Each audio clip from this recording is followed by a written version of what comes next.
Hello everyone, পরপর যদি নেমন্তন্ন থাকে তাহলে কার না ভালো লাগে বলো তো। আমরা আবার সবাই মিলে গাড়ি করে চলে গিয়েছিলাম জিতপুর রবিউলদার বাড়িতে। ওখানটায় যাওয়ার সাথে সাথেই হাতে চলে এসেছে আমার লস্যি। ওটা খেয়ে চলে আসলাম উপরে। এখানটায় বাচ্চাগুলো খেলনা নিয়ে খেলা করছিল, তারপর আবার প্লেট ভর্তি করে এত কিছু। আর এইখানটায় শ্রাবণীদি আর আমার বোনের তো ভালোবাসা ঝরে ঝরে পড়ছে, জানি না ওরা কী নিয়ে করছিল। যাই হোক, ভিডিওটা এখন তোমাদের সাথে শেয়ার করতে করতে ওদের দেখে আমার ভীষণ হাসি পাচ্ছে। এরপর চলে আসলাম রাতের ডিনার করতে। তো ওর বাড়িতে গিয়ে আমরা এত আনন্দ করেছি, এতই ব্যস্ত ছিলাম, ঠিকঠাক কোনো ভিডিও ক্লিপস নিইনি। আর আমার খুব ভালো লেগেছিল এই যে নতুন একটা খাবার, আলো চালের রুটি, যেটা আমি কখনো খাইনি।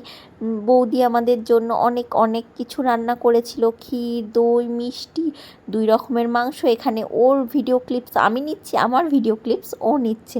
এই নিয়ে তো হাসাহাসি হলোই।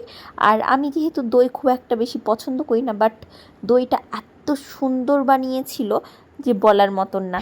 নেক্সট টাইম যদি আবার কখনো ওদের বাড়িতে যাই তাহলে অনেক অনেক ভিডিও ক্লিপস নিয়ে আসবো, কারণ বাড়ির পরিবেশটা আশেপাশে ভীষণ সুন্দর। আমাদের জন্য এত বড় কলার ছড়ি পাঠিয়ে দিয়েছিল। আর নেক্সট দিন মর্নিংয়ে ব্রেকফাস্টে ছিল পরোটা আর আলুর তরকারি। খেয়ে চলে গিয়েছিলাম স্কুলে। এখানটায় মডেল স্কুলে, মানে রমনা বসন্তপুর কলেজের ওখানটায় একটা ফুচকা আসে। সেই ফুচকাটা যারা খেয়েছো আমাকে কমেন্ট করে জানাবে, জাস্ট অসাধারণ। আমার তো ভীষণ ভীষণ পছন্দ।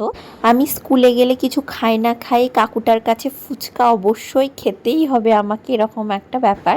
আর মিঠি রানী তো বরাবর বাচ্চা ভীষণ পছন্দ করে, মানে ছোট বাচ্চা দেখলেই ওকে কোলে নিতেই হবে, এরকমভাবে জড়িয়ে জড়িয়ে ধরবে। আর বাচ্চাটা মুড়ি খাবে না, ও জোর করে মুখের মধ্যে কি সুন্দর ঠিসে ঠিসে ঢুকাচ্ছে।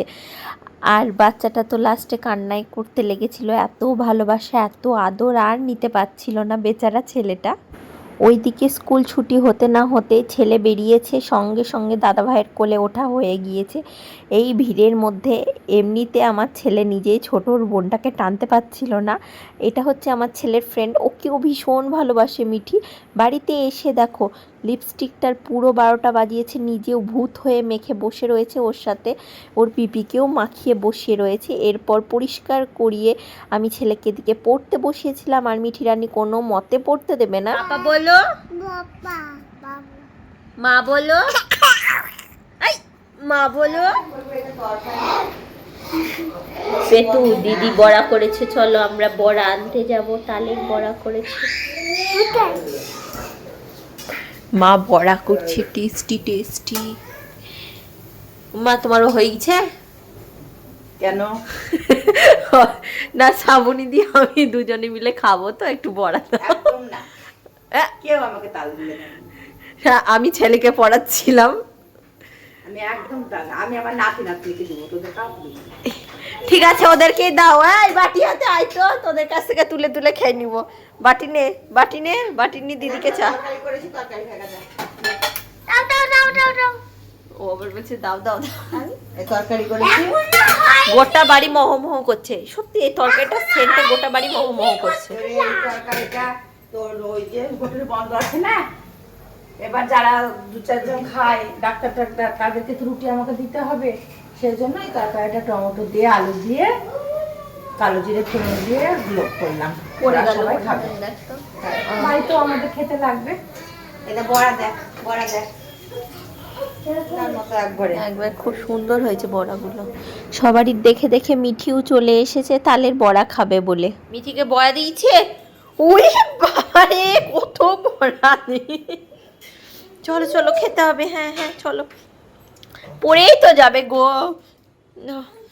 এই দেখো এবারও খাবে। মিঠি ভালো, মিঠি ভালো।